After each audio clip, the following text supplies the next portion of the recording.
The following presentation was recorded live at the 2015 National Bioneers Conference. To learn more about Bioneers programs and media products, visit www.bioneers.org.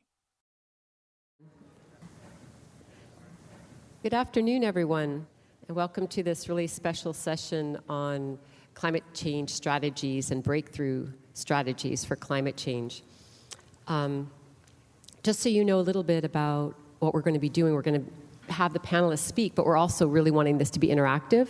So there will be an exercise and some Q&A. You can see the microphones on either end of the aisle. So I just want you to know that we know there's been a lot of talking, and we also want to hear from these amazing women, but we also know that you have things to say and have questions. My name is Osprey, Orielle, and I am the founder and executive director of the Women's Earth and Climate Action Network. And our acronym is WECAN, because we all can, right? We can. So our organization works nationally and internationally with women around the world on the front lines of climate change. And we do trainings and advocacy work, and we also do large mobilizations. So I'm particularly honored today to be with all these amazing women because our research shows that while women are the front lines of climate change and are the most negatively impacted by environmental degradation and climate change, they're also central to solutions. And women all over the world always tell us, we are not victims, we are the solution. And so it's particularly special today. I didn't know I would be hosting a panel with all women on this topic, so I'm really excited that we can hear from these women today. I'm going to do some brief introductions and then get started asking some questions of our panelists. Sitting next to me, directly to my left, and I know you know because you were here in the plenary, is Adrianna Quintero. She's the Director of Partner Engagement for the Natural Resources Defense Council and Executive Director of Verdes. And she's done a lot of groundbreaking work as an environmental leader in the Latino community and beyond. And let me just put it this way, this is the kind of attorney we want on our side and on the side of Mother Earth. So please welcome Adrianna. You have your mic. Okay, good. Thank you. Okay, so great. Glad to be here. That's okay. And then, again, another keynote speaker sitting to her left is Eriel Deranger, and she is truly one of the most powerful and tireless activists working to resist the devastation of the fossil fuel industry in Canada from the tar sands. And she's an amazing speaker, as you know. And I think she's really moved me because, of course, she's fighting, as she should, for her ancestral lands and her people's way of life, but really for all of us. Because if we don't have these forests where she lives, or this oil gets extracted out of the tar sands, that's trouble for all of us. So I see her, protecting her community first and foremost, but also for all of us. And I had the honor a few years ago of going to one of the healing walks in the tar sands that she's been central in organizing, and was deeply moved and changed my life forever to really walk through the devastation of what's happening with the tar sands. So please give a warm welcome to Eriel. Thank you. She's also an amazing bookworm, and every time I come to Bioneers, I'm always asking her for a next book to read. She's an avid reader. I have lots of books you should all read. Not that I've written, but other people. Suggest. So she's got great suggestions. And then, of course, we have Annie Leonard, who we all love so much and know, and she's the executive director now of Greenpeace USA. And I also just want to give a shout out because of this week. Because I'm doing it every day around Shell Oil. It wasn't just Greenpeace, but they were really central. So thank you so much for that decision on Shell Oil that Greenpeace was so engaged in. She has also done incredible work and decades of work in the environment, but she's only 24. Decades, but only 24. We don't know how that works, but anyhow. And of course, we know her very much from the film The Story of Stuff, which has been viewed 50 million times. It's the most watched online environmental film ever, which is incredible. And the last thing I'll say about Annie is that I don't know about you, but whenever she talks, I just want to do what she's doing. So she has also some kind of extra charm that is wonderful to welcome today. So welcome to all of you. So the first question that I want to ask you, and I think probably people who are in this room have been following your work, have a similar question, which is, your involvement with the urgency of the climate crisis and our need to act now. I mean, obviously we are seeing these reports that right now this is the hottest year on record. And even though there's been tremendous momentum and we're seeing huge amounts of hope even generated here this weekend, I feel like my cup is flowing over with excitement and inspiration. We also need to keep our eye close on the fact that this is all that we're doing. It's still the hottest year on record, and we need to continue to do all that we can around the climate crisis. And so the question is, if you could tell us, and I think we'll just go down the line here, really what, around your climate-related work, and what is the most important breakthrough strategies that you have found to be like the most dynamic and the most effective? If you could talk to us about your strategic work. Thank you. Yeah, well, thank you so much for your introductions, for being here, and for all of you for being here. The truth is that it sounds a little oversimplistic, but I think it goes to what my talk was earlier. It's about really bringing in all of the voices, and additional and new voices, because especially in the climate space, I feel like we get caught up in a lot of the science, the terminology, and it's all hugely important, but it's also a distraction. And it, in some way, makes it hard for us to feel like we're all part of the solution, because it puts it as something that, unless you're a scientist and unless you know all of this and have the history of what does it mean, what does a COP mean, and all of this stuff, you feel alienated. And maybe I shouldn't go there. But the truth is that I think the most effective strategy is inclusion. It's making sure that we have the single mom, the hunter, the farmer, the Latino activist, the dream activist, the African American activist, the preacher who works with gangs to make sure that they're off the streets. We really need all of these people to be part and parcel of this. And it's on us to be able to communicate in a way that is engaging and not alienating. So for me, that's one of the most effective strategies, because when you get in front of decision makers, they know what we want. They don't really know what all of these other people are there to talk about. They'll often assume, he's here to talk to me about jobs, she's here to talk to me about violence, she's there to talk to me about immigration. When you get in there and you talk not only about those issues, but you also talk about climate change, and you weave that in there, all of a sudden you see this shocked look on their faces, like, oh, wait a minute.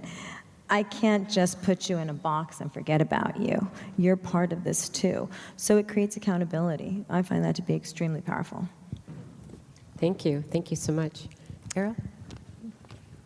You took the words right out of my mouth. Very similar is what I was going to say, is that one of the question being, what breakthrough strategies have you found to be most dynamic and effective? And it, for me, sort of in my journey entering into the environmental movement as an Indigenous rights activist, it was doing that, being an Indigenous person, moving into a new movement, which is this exactly what you're talking about, this cross-sectoral collaboration. Without finding those common threads that bring us all together, which is the necessity to have a stable ecosystem that is central to everything. Everything from the food we eat, the air we breathe, the water we drink, to the economy. It doesn't exist without that common thread. Healthy children, fair labor, everything is central to this one core element that we've somehow separated from ourselves and separated from all of those movements. And that's one of the things that I think is really powerful about the Indigenous rights movement, is that it is centrally connected to our relationship with the very thing that keeps everything on this earth alive. And so for me, the breakthrough moment was not looking at it as an Indigenous rights movement as a separate thing from the environmental movement, and then all of a sudden being like, oh, it's not separate from children's rights or labor rights or Latino rights are the gangs in the cities. I mean, why are there gangs in the cities? There are gangs in the cities because these are people that have been oftentimes displaced from places, that go to find camaraderie, that are lost, that don't belong in these economic or social structures, that look for camaraderie, and they're displaced peoples that are displaced there largely at some point from some sort of environmental displacement from their peoples. And so having those reconnections to those common places has been one of those sort of like aha moments in the climate movement, aha moments, not just in the movement of our human consciousness. And for me, like it's been amazing, but it also comes with its challenges. I think that it's really hard. How do you reconcile all those different movements? How do you reconcile, like, who stands on the front?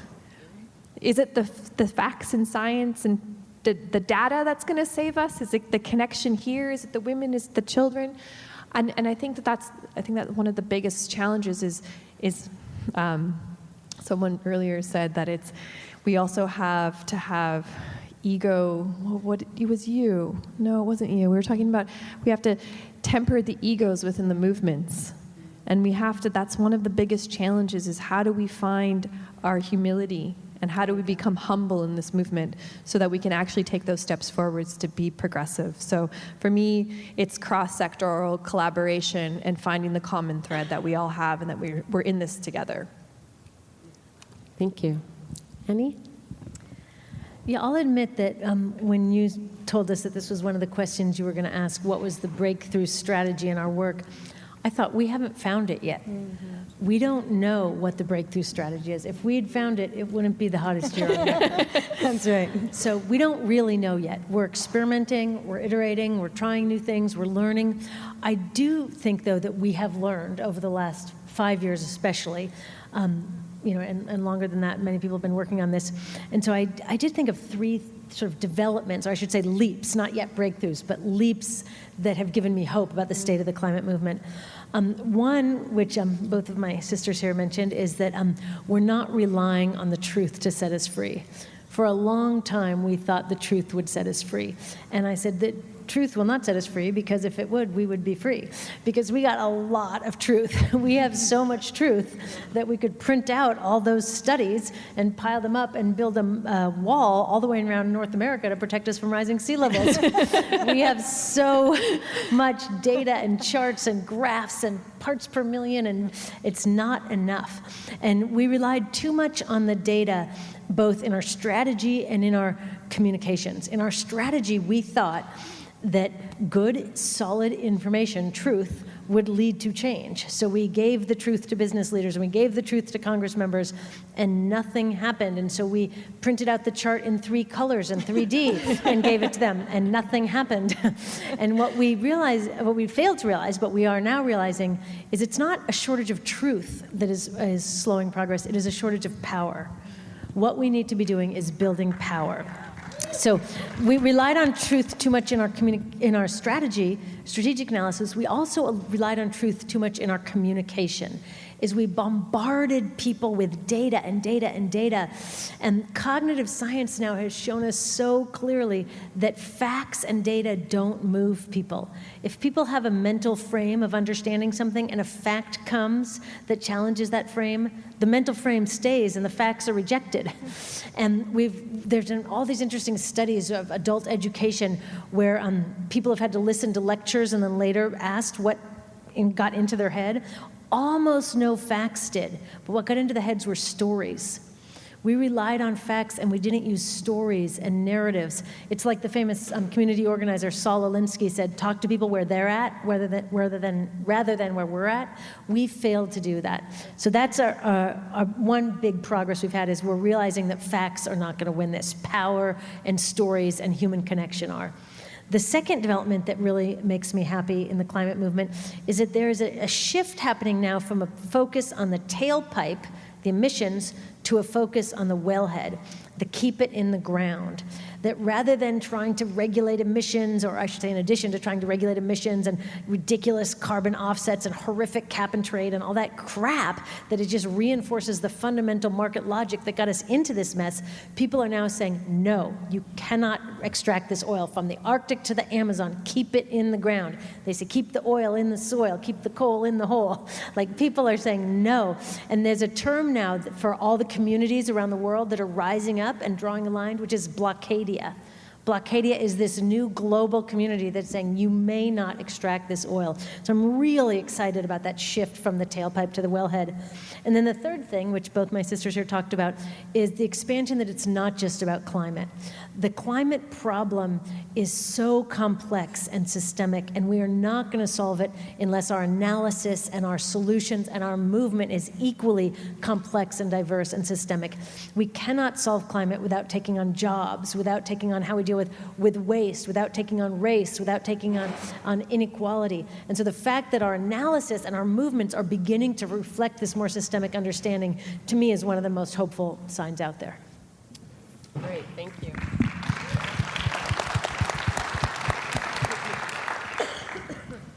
So that's really great answers from all of you, and I know there's a lot of activists in the room, and this is such a great sort of workshop to get these details and some finesse around our own work and how to help us with our own strategy, so it's very, very helpful.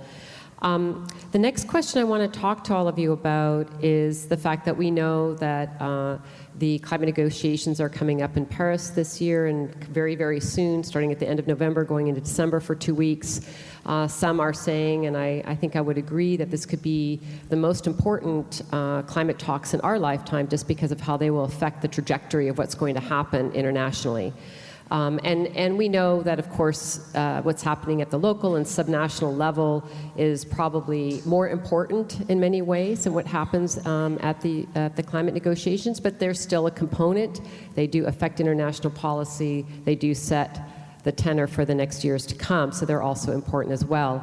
And there's been a lot of momentum building, over this last year. We've had the Pope weighing in. We've had bilateral conversations between governments that have been very powerful. So there's a lot of momentum, commitments on the table from governments around their carbon reduction emissions. So, we've had a lot of attention this year heading towards Paris. And, I think that many of us realize we're not going to get the agreement that we need or want, or that scientists say is required, but it's still a space that we need to advocate in to get the best out of governments that we can. So it's a mixed accounting of really what Paris is about. And I think it's important to say that, and bring it back to all of our panelists here, that scientists are telling us that we need to keep 80% of all fossil fuels in the ground, as Annie was talking about, and yet that's not even on the table in Paris. So that's a big problem. Governments have agreed to the 2-degree threshold rise in temperature. With all the commitments in right now, that's not on the table. So without going very far, we can see that there's some real complications with this very important negotiation that is really discussing an existential crisis that we're in. So for me, this is where the people's movements, grassroots organization, indigenous peoples, women, everyone, unions, everyone is working is so important, because when governments don't do what they need to do, we people do. Power of the people has to. So with this in mind, I do want to touch upon Paris and beyond, because many of the people's movements are saying it's the road through Paris or to Paris and beyond, because we know so much work will need to happen after as well. So, from your perspective, whether it's, you yourself and your perspective or your organization, as we approach the COP21 negotiations in Paris, what would be some of the outcomes that you would like to see there or beyond, whether from governments, civil society, people's movements, or just in general? What do you think we can have happen there? What's so important that comes out of that period of time? Okay, I'll start again. Yeah, sure. So I think that, again, Paris is an opportunity for us to rethink the way that we say things, to both of my sister's points, and to tying into what you were saying earlier. for many people, for most people around the world, especially here in the US, which is where we work, Paris is a city in France. And that's it. And that's what Paris means. And some may not even care to know exactly what country Paris is in or know enough about.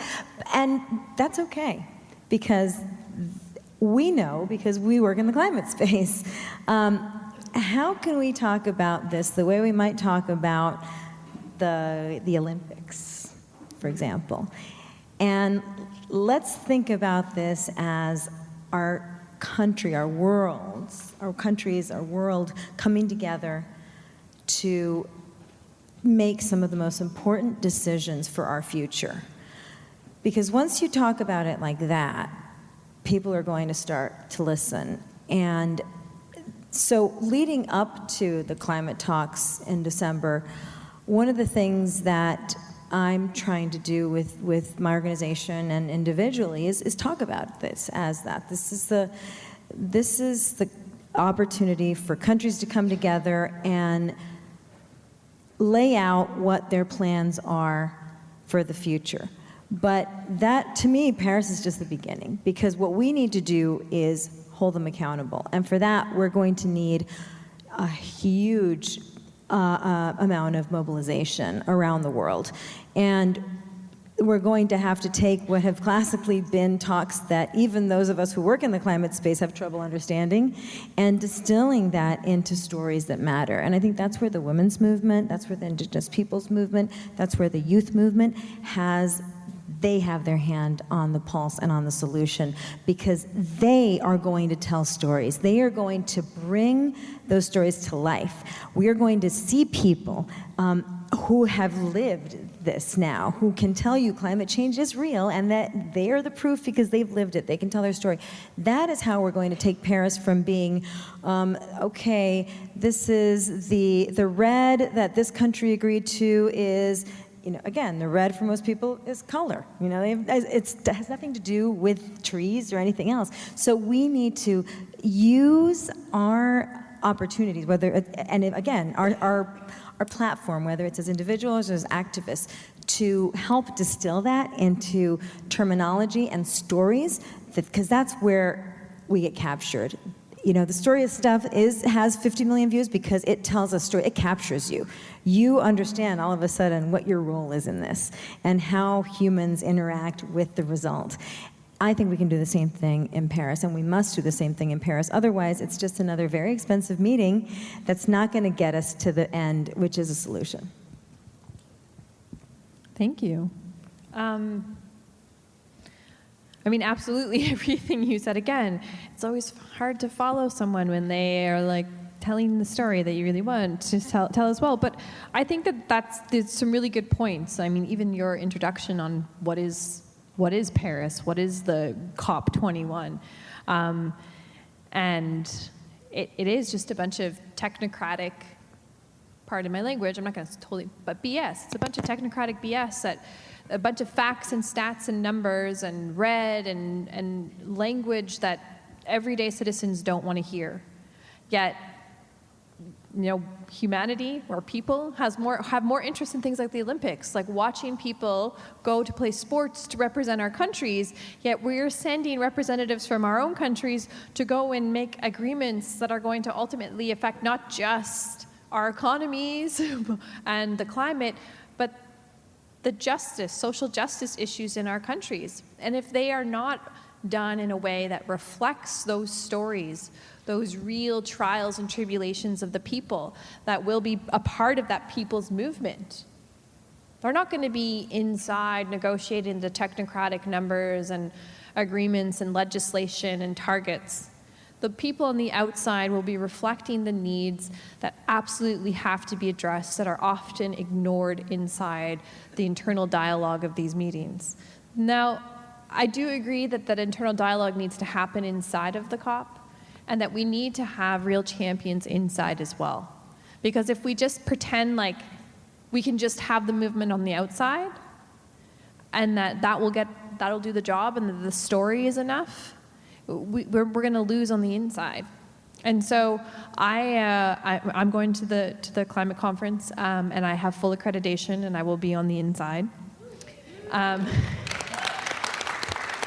But I'm also going to participate on the outside because I do believe that the story and the narrative on the outside is what people are going to hear back home. And we have to ensure that there's not so much of the, you're not going to get anything done inside, so I'm going to just pretend like it doesn't matter, because it does matter, because those decisions are still going to be made. And those decisions are going to affect us. So there has to be mechanisms of accountability to the people that are telling those stories. And those stories have to be reflected inside to the people that are creating the technocratic solutions.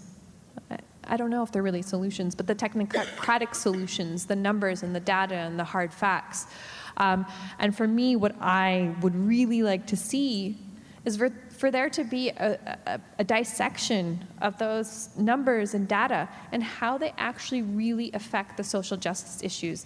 We have spent millions, if not billions of dollars in research on how climate change affects our economies, our capitalist markets, our systems, our food, but we haven't looked at we haven't spent billions of dollars on how it affects those that are connected to the land. We haven't even done a thorough analysis of how the projected climate is going to ultimately impact the rights of those that are reliant on fish and the flora and fauna of the world. If we allow that to happen, those people are going to have an influx into our systems, our cities, our urban centers, and there's going to be serious social structural consequences of that we have not even taken into consideration when talking about climate change. So cap on carbon, targets for emissions, it's not enough. We have to weave in that social justice narrative, the story of the people, into that, to those solutions. And my hope is that governments and whoever is negotiating these agreements inside starts to find mechanisms, or at least putting in safeguards into whatever decisions they're making on ensuring that is understood and fully integrated into any decisions. As an Indigenous person, for me, that is integrating bare minimum standards of the recognition of Indigenous peoples as defined by the UN Declaration on the Rights of Indigenous Peoples, which is free, prior, and informed consent is at the heart of that. Free of coercion, free of manipulation, prior, with enough leeway for them to understand it, and informed with the information, and not just a booklet, this is climate change, just as a target, read it, and give us your answer tomorrow. And it's about having those spaces and those times, and these are bare minimums because all of us need to understand it. Because if you just throw those facts at us, I'm not going to remember it. Just like we have all the cognitive science to back that up, so why are we not doing anything to address it? So my hope is that the human justice, social justice issues get at least bare minimum recognition, and safeguards are built in around any agreements that are made inside, and that the people's stories on the outside get reflected and people start paying attention to them like they do like sports. Go Canada! Oh, that sounds really dirty when I say that. Thank you. I just thought you could make a funny video of all the delegates going to the COP like it was an Olympics thing. Yeah, right? They could have all their corporate sponsors. They were going to say, you'd have to have the corporate sponsors on there. that. Oh my Corporate God. sponsors. It could be That like would be a good. Yes Men skit. Yeah, that could be good. All right, our creative juices are flowing now. Let's go. Let's do Next it. step, that's what we'll do. When I think about COP, the number one thing I want to see is an agreement that's commensurate with the scale of the problem, that really embodies the ambition and urgency that the moment calls for. There's a bunch of really specific things I would like to see there, like I would like to see it halt to deforestation by 2020. I'd like to see a commitment to 100% renewable energy for 100% of the people by 2050 without nukes. There's some very specific things like that. But for me, the most important thing for it to include is a very strong equity lens.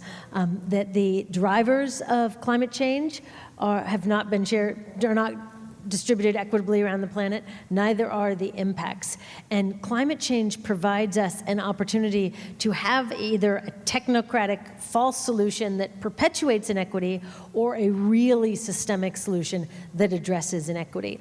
And I really believe we are going to solve climate change and inequity together, or we're not going to do either. We're going to, go over the cliff together. We're going to win or lose together between climate and equity issue. And this is a perfect moment to deeply, deeply embrace an equity lens in our solutions.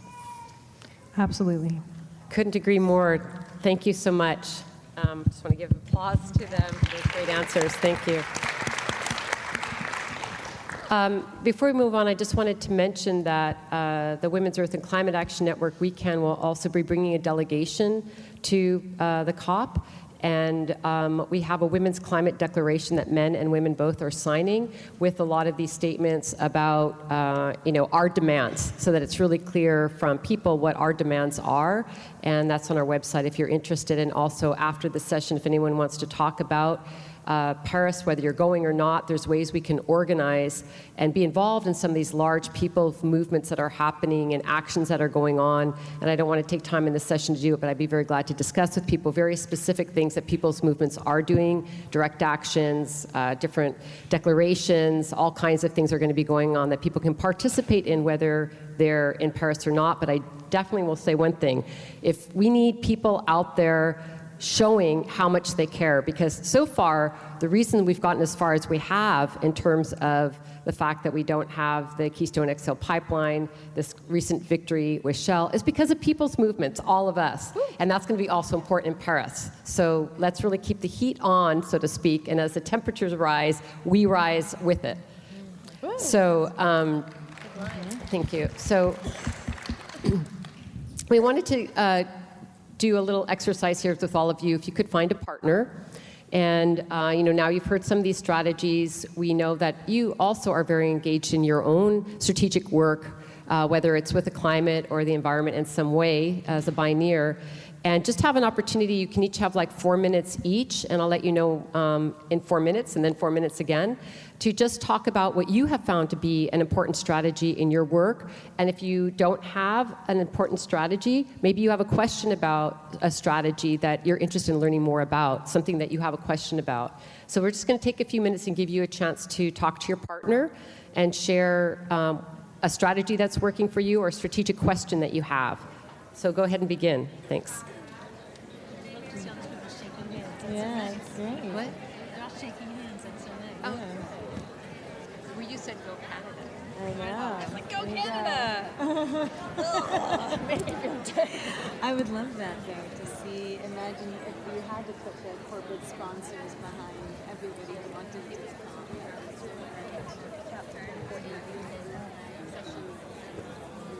If you haven't switched, please go ahead and switch. Thank you.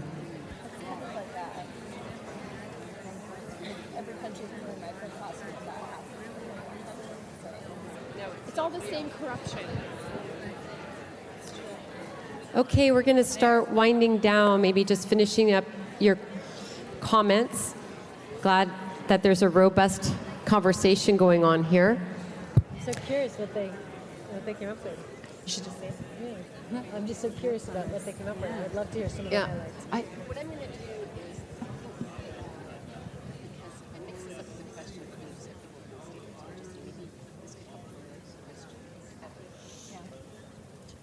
So we really are glad for this robust back and forth session. That's really great, and we hope it has really generated some clarity around questions that you want to ask. Now that you've had a chance to dialogue amongst yourselves, there's microphones on both aisles. If people could just go there, we're going to just start taking some questions for the panelists generated from this wonderful conversation that you've had with yourselves.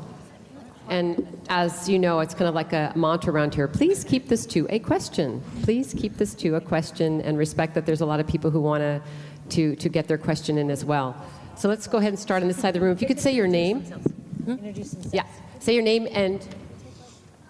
Sure, we can take a couple. We're going to take a couple of questions, and if you could state your name and organization, or just name. Just your name. Please go ahead. Thanks. Okay, hi, I'm Nelson, and I am going to Paris. And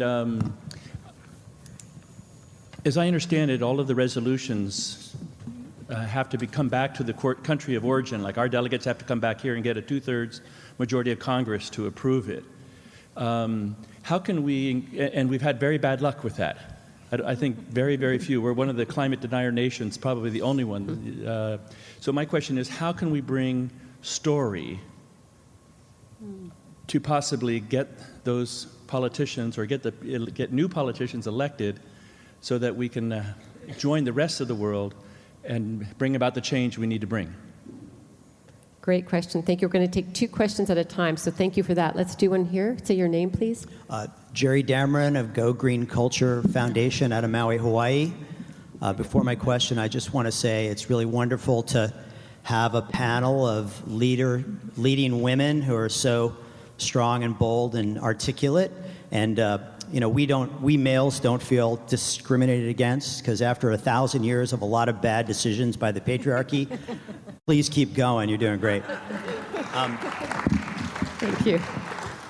So my question is around how our group in Maui, who are collecting, we're embarking on a research project to do outreach to 15,000 professionals who have the title sustainability in their job title.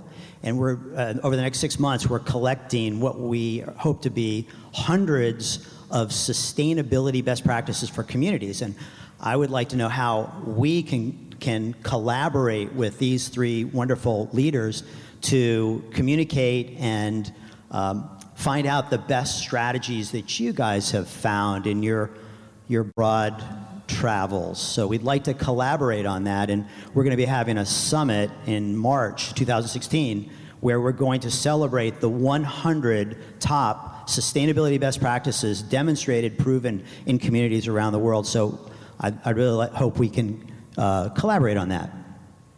Great, thank you. Anybody feel like jumping in? I'm happy to.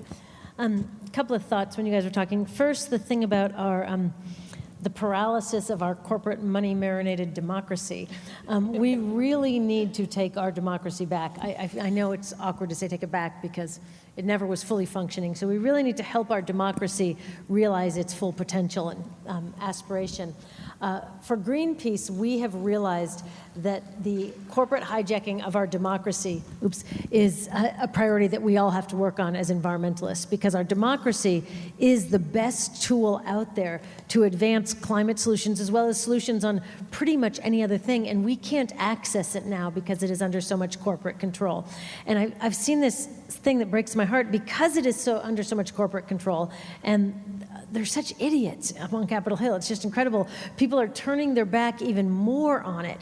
And the more that we turn our back to it, the more easy it is for corporations to get in and take more control. So we started a democracy campaign. And it seems weird for an environmental group to start a democracy campaign, but it's one of our most important campaigns because we've got to reclaim our democracy. And our slogan is we want the money out and the voters in. So we are fighting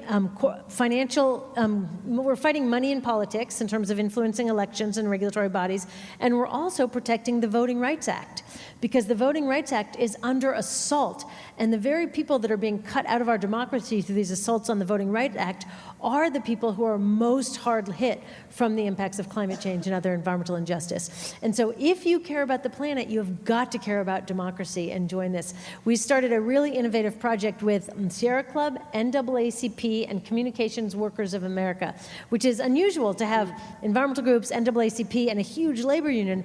We've all come together and realized that the corporate hijacking of our democracy is stopping all of our progress. It's called the Democracy Initiative. Check it out online. Please join. It's a really exciting, very, very diverse collaboration that is realizing if some big agreement is made in Paris and we bring it back to our Congress and our Congress can't pass it, we all lose. We've got to get our government functioning again. Very true.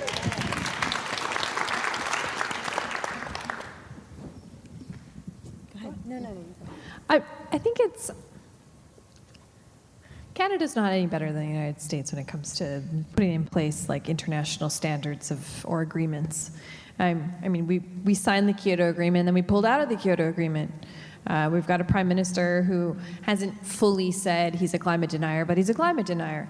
And so Canada has this like really insidious thing where they smile and they nod and they are really polite and they say sorry, but they're not actually doing anything to address the root causes. They're not taking active role in addressing climate change or the injustices that are happening in our country. And then furthermore, as an Indigenous person, it's compounded even to a deeper level because as Indigenous people in Canada, not a lot of people know, when it comes to democracy, we weren't even granted the right to vote until 1960.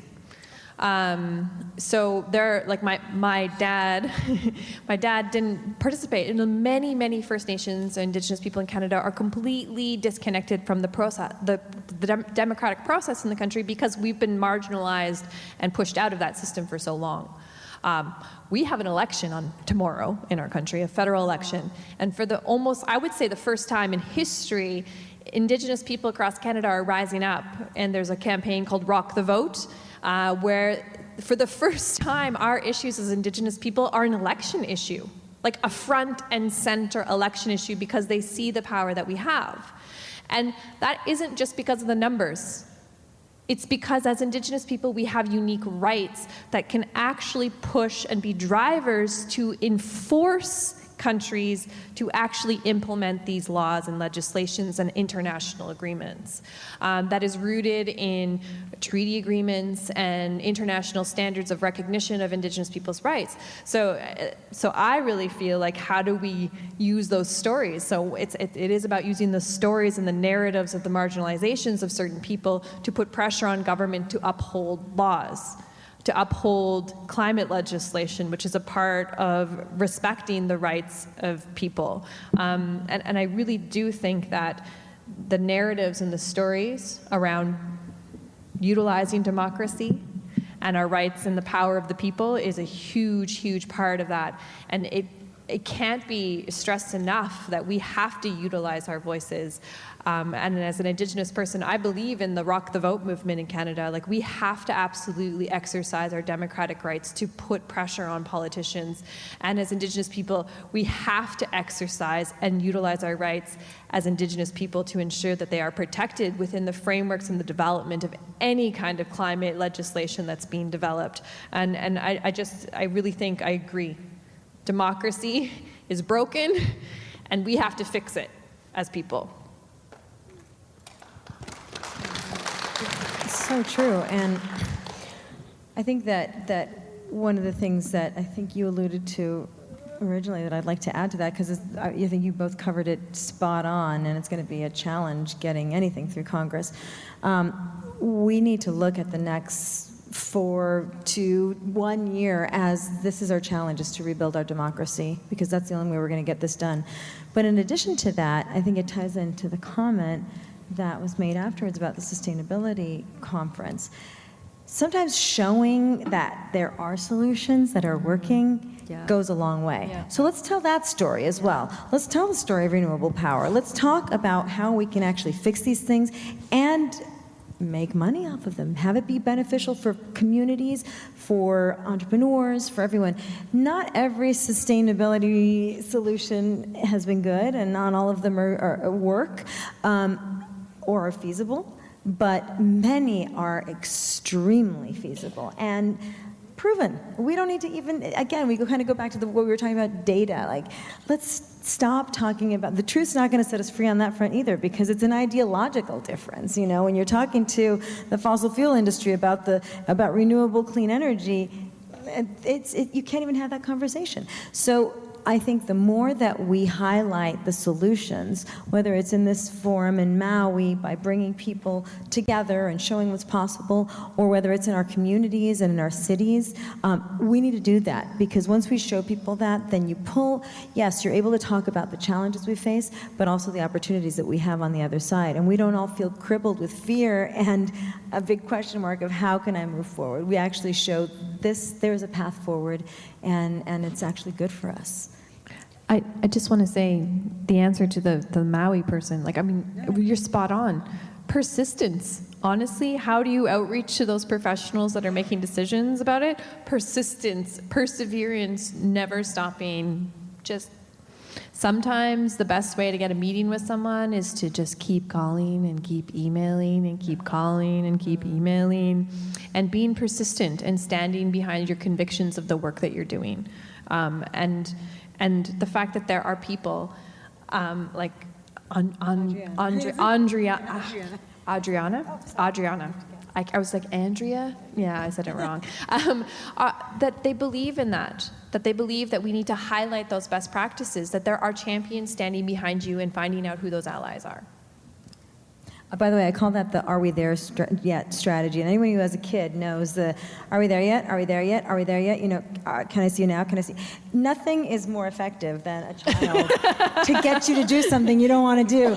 Mom. But you know, you really have to like just bring out your inner 4-year-old and just say, "Can I meet with you now? Can I meet with you now? Can I?" Eventually, it lay works. on the floor and scream really loud. Blockadia. Blockadia.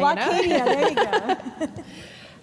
And just as a side note, before we get the next set of questions, it's also really exciting, I think, that one of the things that's happening in Paris, besides the formal negotiations, is a lot of the things that the people's movements are organizing.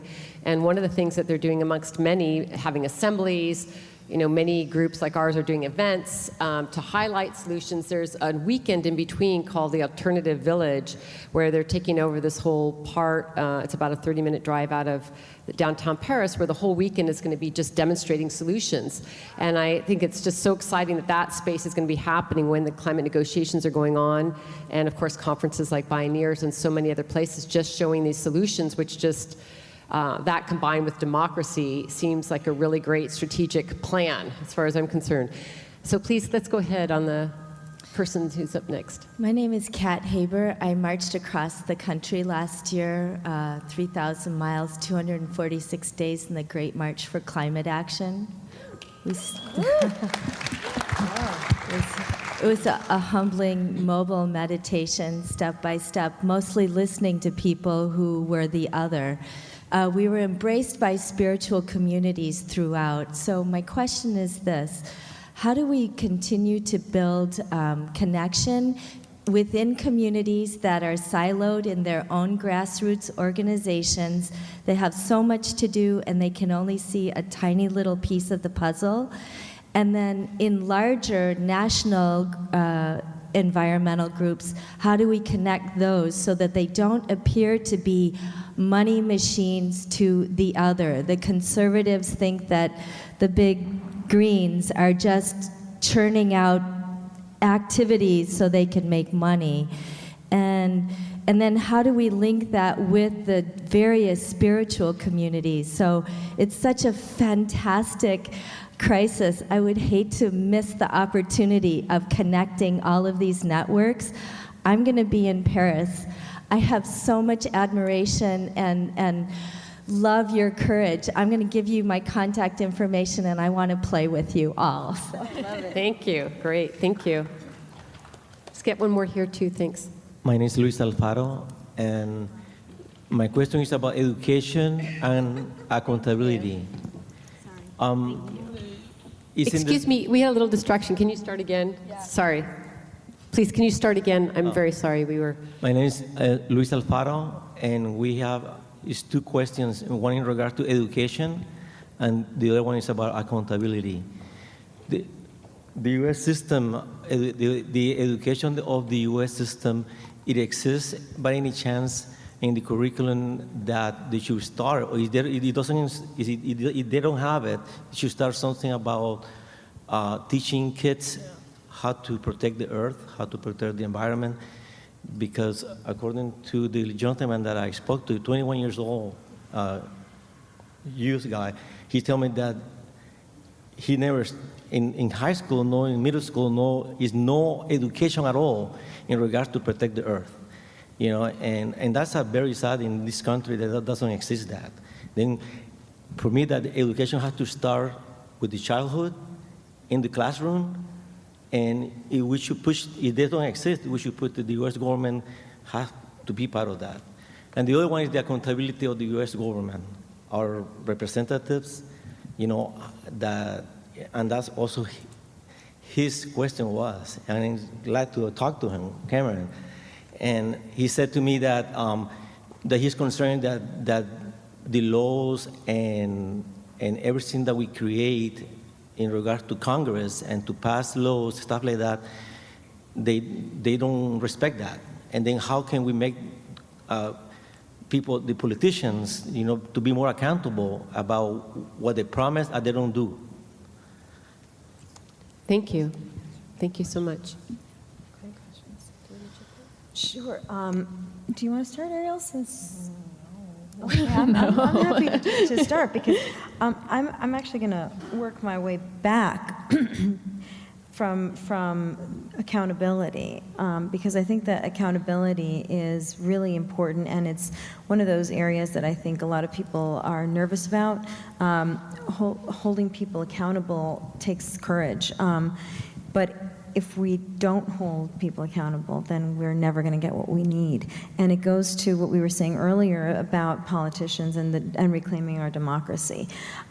A lot of politicians, even here in California, where we've done quite a bit to address these problems, still very much are able to get away with things because they're not held accountable.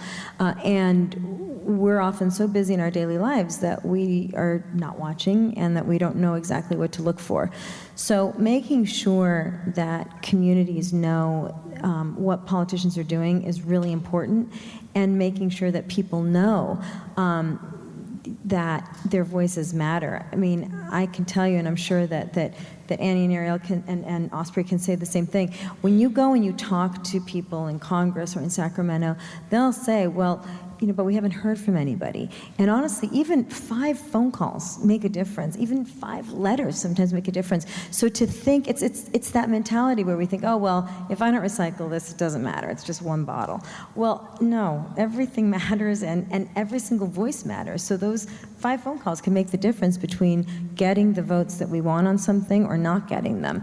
And I don't think we learn that in schools, which leads me to education. We've lost our tradition of civic engagement because it's not taught in schools. So forget about even talking about environmentalism, period. When we need to talk about activism in school. We need to talk about our role in the democratic process and the fact that it's really on us. Not just learning about the 3 branches of government, but how we can influence them and how they actually work together. And again, kind of giving that power back to our kids so that they know that it actually matters if they click, yes, I want this on a Greenpeace email or on an RDC email or on any issue that worries you, that your voice matters and that you can send a letter or make a phone call. That is key. Yes, we need more environmental education. Unfortunately, even there we see influences. We know that most recently there's been influence by the fossil fuel industry to get climate change completely erased from textbooks, which is insane. But that is the level of just sinking as low as that to make sure that we're erasing the truth, erasing facts. Not surprising, though, when you think about movements like Indigenous people and slavery. Look how we've rewritten history. So we need to teach, more than anything, critical thinking. And that is what ties all of us together. We need to, all of us, continue to be critical thinkers. And any child that we have around us, make sure that they, too, are thinking critically.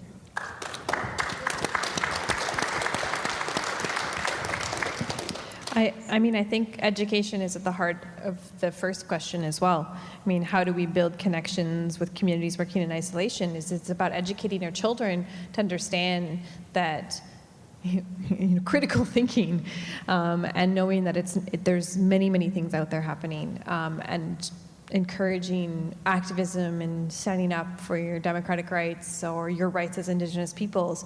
Education is a huge thing that I think we're failing our future generations with, and that is being manipulated by corporations and entities with a vested interest in keeping us in the dark and in isolation.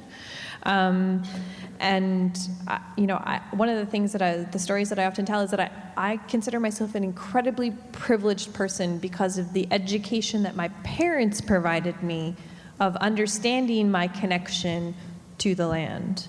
That spiritual and cosmological connection to the planet Earth and Mother Earth and all of the creatures that live within it is a huge privilege that I didn't know that I had until I was an adult. And we need to kind of get our kids out of the classrooms a little bit and reconnect them with that. We need to, as a part of our curriculum, is putting our hands physically in the dirt and reconnecting with where we come from, and teaching critical thinking with that connection to the earth. I think if we started with something as simple as that, imagine what that generation would provide for us. Imagine the kind of critical thinking and analysis that they would have of economic systems if they had that deeper connection to those places that provided everything for them. And I mean, I credit my parents so greatly for having a mother who was an academic and a father who was from the bush, to be able to have the critical lens connected to the earth. And so I'm incredibly privileged for that. And if we could imagine if we bred an entire civilization that was like that, we would have maybe we'd have all the solutions right now. I don't know. And absolutely accountability. I mean, laws are not upheld. Treaty agreements have been broken. We live in a society of broken promises and broken laws. And I think one of the biggest problems right now is corporate personhood.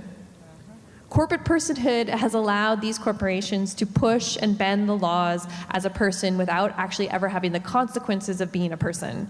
And they have almost erased accountability from a lot of the governments, because they've manipulated them to a point that it's hard to even make them accountable to the people, because they're being manipulated by the money and the corporations. And yeah, I mean, the first question around building connections of communities working in isolation, that is something that I struggle with every day. I mean, I work with rural communities, rural First Nation communities in Alberta, and it's hard. They are. Particularly Indigenous communities have had historically been put into places of crisis. So we're in constant crisis mode, trying to address the immediate needs of suicide, alcohol and substance abuse, domestic violence, gang violence, housing crises, food crisis, water crisis. In Canada, first world country, we have more First Nations communities with no running water or no potable running water than any other demographic of population in Canada. We have communities living in third world conditions. Of course, they're not going to be talking about climate change, but they're the most impacted by climate change. So how do we change that? And I do think it comes back to education. And it's a very, very difficult thing, but we have to stop believing that those communities can't see beyond that, because they can. We just have to give them the tools to be able to do that. We have to work with them. We have to provide them with that free, prior, and informed consent. Thank you. Okay. So, just in brief, also just to echo what two of the panelists said, it's very interesting because in our network we do different trainings for women around the world, and really looking at how women are being the most impacted by climate change, and yet they're key to solutions. And when we go into communities, whether it's in the Middle East, North Africa region, we've worked in the DR Congo and in South America, and we do what we call listening circles to find out what the communities of women that we're working with want the most, and education always comes first. They all say, we want climate education, we want advocacy education, we want media education, we want to know, about what we can do with our waterways around reforestation, but it's always education first. So it's interesting that this comes up, because there's a real demand, and obviously we're not getting it from our traditional institutions, and so I think that's something also we can provide is education in the communities we're working with. So let's go ahead on this side. Get a question? Thank you for taking questions. My name is Naeem Edwards. I just want to say that I'm really grateful for the passion, the conviction, and the sacrifices that you all have made. You're a testament to the value of women in leadership, and I'm really grateful for all the work you've done and will do in the future. My question, kind of like Eriel just mentioned, of broken treaties and broken laws, is what the value of national and international policy organizing is worth. versus just really focusing on building resiliency at the local level in your communities versus kind of always dealing with the slow bureaucratic process of UN policies that might never even contribute to changing what happens at the grassroots level anyway. Thank you. Thank you. Great question. One over here. Hi, my name's Sharon. I'm an artist and an educator. And in terms of education and critical thinking about root causes, I was just wondering about your groups. And I want to thank you, the four of you, for your work and for making the connections. And I'm wondering about the connection of the root cause of animal agriculture and how it comes into the education of the groups that you work with. Thanks.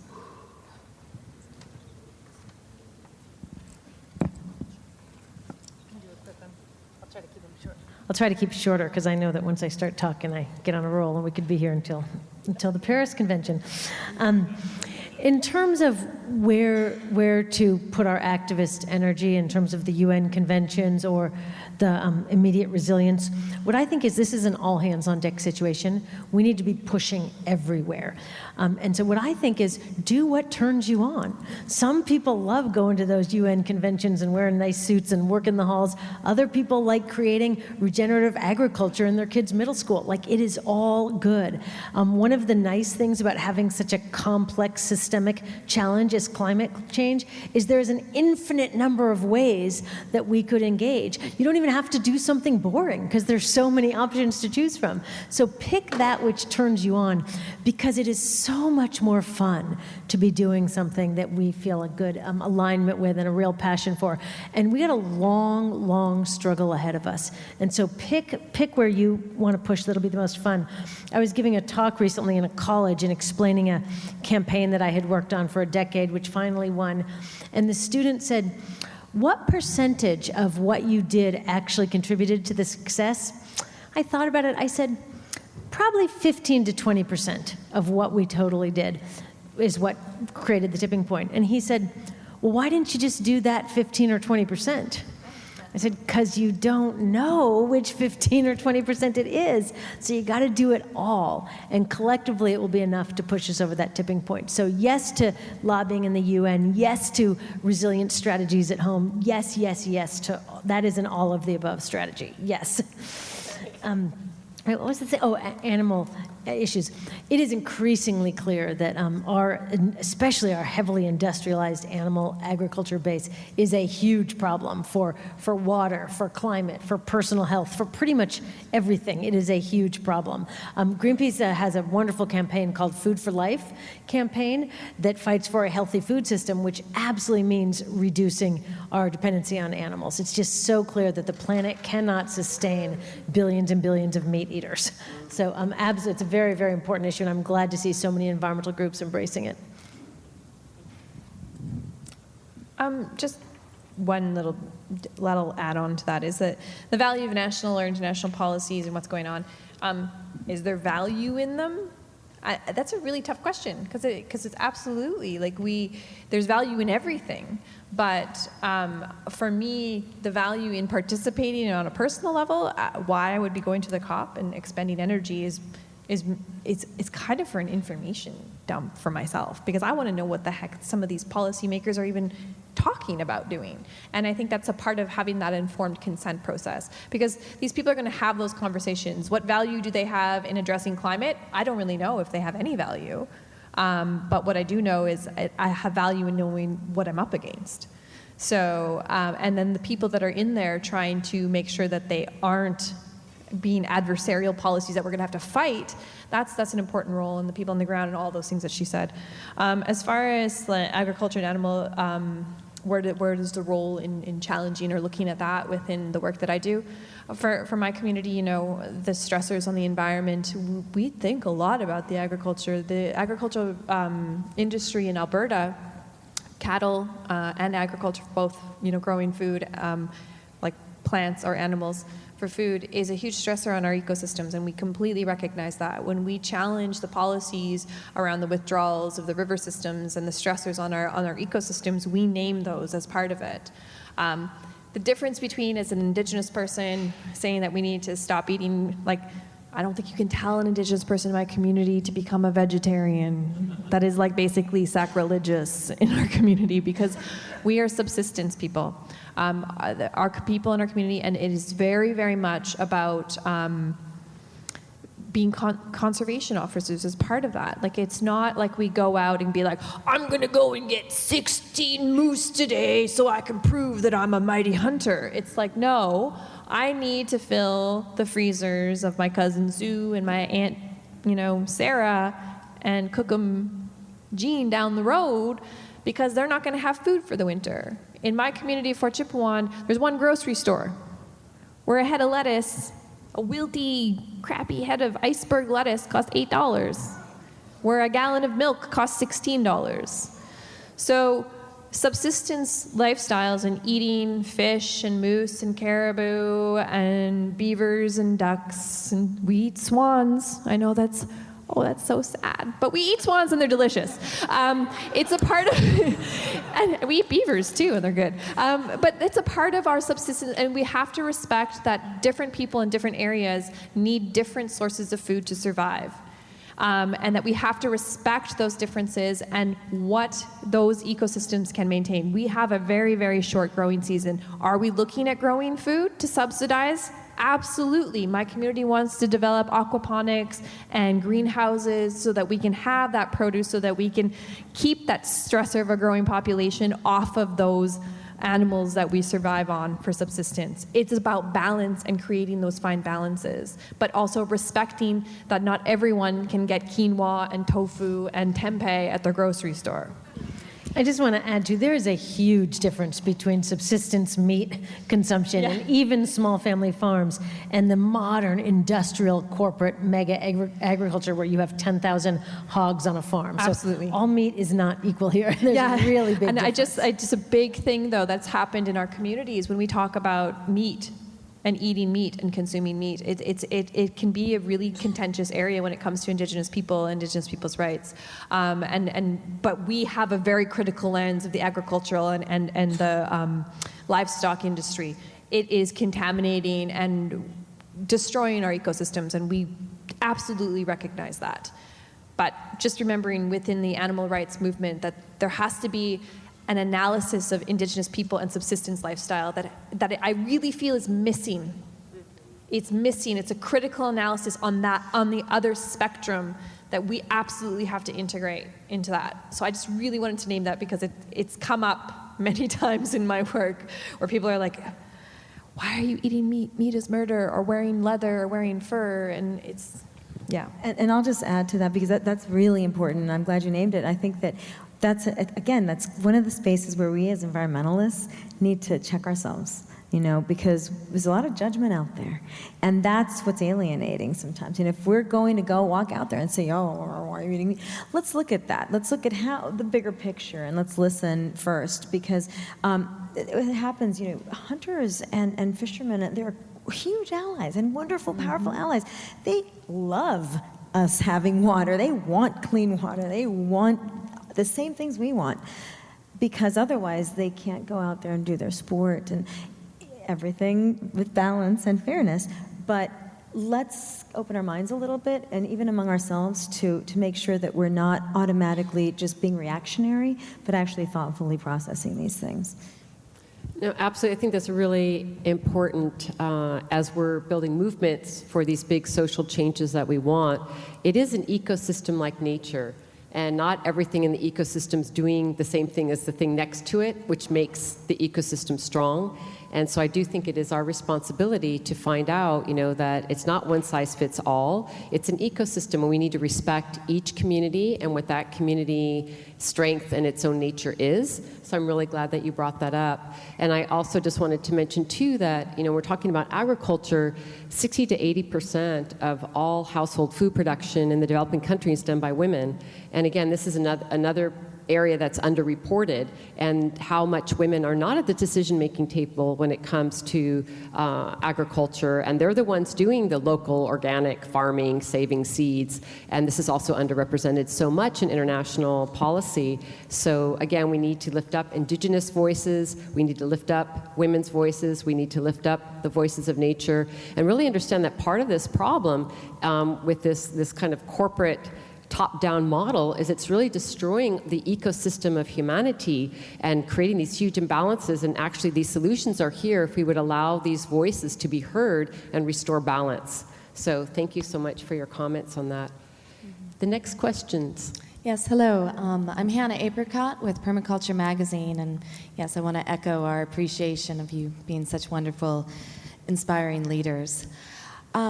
I am actually curious of all four of you if you are familiar with the transition movement. It's kind of a parallel movement. I see some nodding heads, so that's great. But specifically also, there are 21 stories that is on the transitionnetwork.org website that have been compiled for Paris of stories gathered from transition movements around the world that are offering these human sides and could also be real tools for your organization, and they are going to be there in Paris, but want to see if you guys were aware of that, as well as also the soilstory.com, talking about regenerative agriculture and using soil as a huge carbon sink. Thank you. Okay, great. Thank you. My name's Alif. I come from Hawaii, so aloha. I wanted to ask about two things. One is the idea of blockadia and governments and people being able to say, we don't want these, we don't want oil or coal taken out of the ground. My understanding, so one of the most recent rounds of the Trans-Pacific Partnership TPP talks were in Hawaii recently, and I know it's a very secretive agreement, but I understand that one of the pieces of that is that it gives the power to corporations to actually sue governments for lost profits if they pass laws that don't let them take the oil out of the ground. So I was wondering if you could speak to that, what we can do about that, so that's my main question. And the other thing is I'm glad that the agrochemical industrial food aspect of climate change was addressed, as Hawaii is the epicenter for, the research and development of genetically engineered seeds for pesticide resistance. So we're dealing with huge environmental issues and environmental justice issues in Hawaii. Thank you. Thank you. Who wants to take on the TPP? I mean, all of us do, but what are the solutions? I don't know. How can we address corporate personhood? My solution is we should abolish corporate personhood and then we would solve the TPP problem. I just don't know how to do that. There's my answer. So it is true that the TPP, which is the new generation of trade agreements, would allow corporations to sue governments for passing regulations that protect the environment and health. That's obviously insane. This new generation of trade agreements is not actually about stuff that moves across borders. It's about a bunch of rules that really enshrine corporate control over our global economy. And it's probably one of the most important places to push, is to prevent these things. I think one of the best groups working on it is Public Citizen. They have a team called Global Trade Watch. Really fantastic. If you go to Public Citizen website, you'll see Global Trade Watch. You can sign up for their updates. It's really wonky following this stuff, but thank God for Lori Wallach, who loves studying this stuff and then translates it into regular speak and tells us things to do. It's incredibly important. The other thing you can do, which I'm saying as Annie Leonard, not as the executive director of Greenpeace, is you can vote for Bernie. Because if Bernie wins, that thing is not going through in the U.S. That's an individual opinion. I wish we had a candidate like that in Canada, but we don't, so I don't know. I wanted to say about the transition town thing. or transition movement. My community is actually looking at building a complete transition town for our community. 100% off the grid. It would be the first off the grid First Nations community in all of Canada. And it's something that we are actually looking at, but we are coming into a local First Nation election. So it'll all depend on who gets elected in my community as well, whether or not that comes true. So I'd love to thank you for your comments, because I'm going to share that with my community. We are winding down to we only have a few minutes left. Can we maybe what we'll do, you can let me know if it's all right, we do a question here, but then you also make your kind of final comments. Will that be all right? Is there anyone? Okay. Hi. I'm Mary Chase. I work with the Pachamama Alliance in communications and media and curriculum development. And since Paul Hawken talked yesterday, I've been thinking about, is climate change happening to me, or is climate change happening for me? And where I get stuck in this realm is wondering about how to educate people without getting them to go numb with fear. And so that's really my question. What's the correct balance of really telling the truth about what's possible in our future if we don't change our path, and trying to see how climate change is working for us? Okay. Hi, my name is Rose, and we're all from the Marin County Youth Commission. Our question is, as young activists, how can we engage other youth in the general public to get people to engage and to care about climate change? And where is the disconnect between activists and youth who are bystanders, and how we can try to bridge that gap?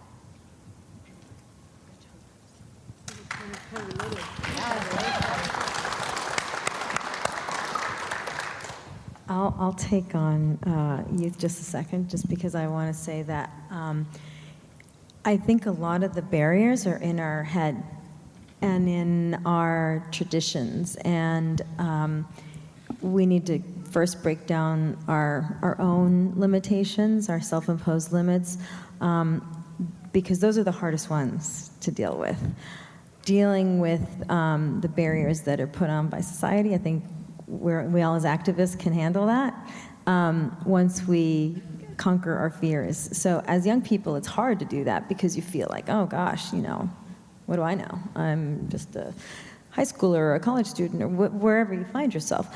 But I think it goes back to what we've said throughout this entire conversation is that matters. And as that, in the same way that you look at a giant tree and you think, how can that little bacteria determine the lifespan of this tree and influence it?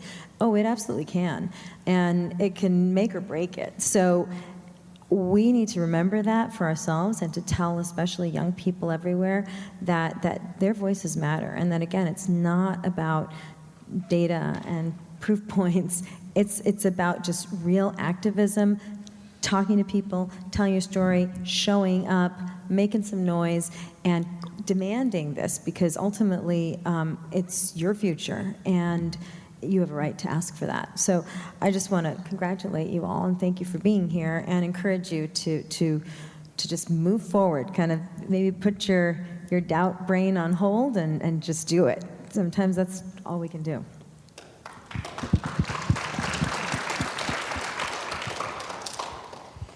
I think, honestly, keep pushing forward and believing that even the smallest little thing can make a huge difference. Like, you can be at the smallest little drop, but if you keep dropping, that little drip of water can make a dent in the hardest of rocks. And that every little voice, every little thing that we do adds up. And don't be disheartened because all of your other peers aren't standing with you, because I can guarantee you every single one of us were in the same situation when we were your age, as people going, why is no one seeing what I'm seeing or feeling what I'm feeling? And as I've come into my own as an activist, as an older, like an adult person, as coming from the youth movement into an adult thing, it's just the way it goes. And, it might be you sitting up here in 6 years. And just hold on to that, because the fact that you are here right now, you're making that change by setting an example for the next generation.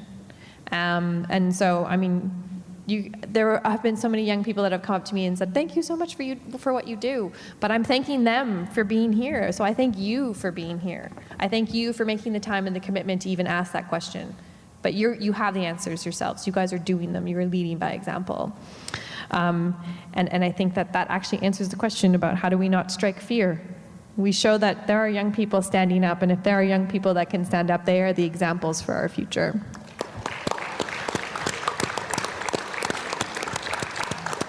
I do want to say one thing, though. It is hard because, I have a 16-year-old daughter. Everyone's like, what? You have a 16-year-old daughter? I do. I have a 16. She'll be 17 in March.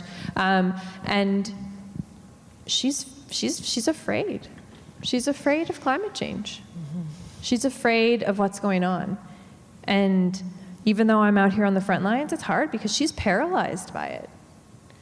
She's literally said, do you really think you're going to win, Mom? And that's a really, really hard, because I want to win for her. And she just says, I feel like the whole world's falling apart and no one's listening to the people that have answers. And I'm like, well, you could be a part of it. And she's like, I just see how much energy it takes from you. And she's like, I don't have that much energy to give to the world. And that's a really hard thing to see your own child feel paralyzed by the fear of climate change. But she supports what I do, and she believes in what I do. She's just afraid. But I'm just, at the same time, I see that, and I hear that, and I know it's a reality, and then I see people like you, and I'm like, we don't all have to be afraid. And my daughter is becoming more out of her shell as she's getting older, and she is wanting to stand up more, and it's because of people like you guys. So I just want to thank you for that, because it actually is a big deal to me. I don't think there is one answer about what's the right balance of fear or optimism when you're communicating about climate change, because everybody's different. And as I quoted Saul Alinsky before, is to talk to people where they're at, not where you're at. The one thing that definitely doesn't work, I know, I tried it for 20 years and no one listened, is our whiny, wonky data bunch. Environmentalists are such a grim, whiny, and wonky crowd, and then we wonder why no one invites us to parties. It's like, we're a drag. And so restrain from the data dump. Do a lot of listening. Before I start talking to folks, I listen first, because then if you listen, you can find where are the points of commonality that we can connect on. Because what's more important than transferring everything we know is building an actual human connection that then you can build upon. And different people respond to different things. Van Jones told me once that communities with a lot of crises respond more to opportunities. Communities with a lot of opportunities respond more to crises and fear. So if you're in inner city Detroit, you might want to talk about the jobs creation potential of dealing with climate change. That might not go over so well in some incredibly privileged area. You might want to talk about the loss of polar bears there. You just got to find the right message to meet with the right audience, and it really requires a huge amount of humility and listening and restraint on the data. For the high schoolers, we have this totally cool activist network that we would love you to join. If you go to the Greenpeace website, you can find it on Greenwire. We have summer camps where we teach people how to do everything from facilitate meetings to chain themselves to shareholder meetings. These are very important life skills. And they have really great parties. Yes, great parties. So we would love to have you engage with our high school network around the country, and we can provide all kinds of encouragement and skills and training and connect you with other students who really do care. I think the most important lesson I've learned from doing this over 30 years is don't do it alone. The most important first step is find a friend who cares, because it really is community that will get us through this. Well, I just want to thank all of you Bioneers for coming to this session, and I know it's been really incredible to hear from the three of you. And going through this process of the climate crisis, the fact that it is an existential crisis, that it is so epic, and to have the wisdom from three really experienced women who have many different perspectives. Okay, so it has been just really inspiring and productive. So thank you so much, and let's give them a big applause. Thank you. Thank you. Really appreciate it. Thank you, everyone. Thanks.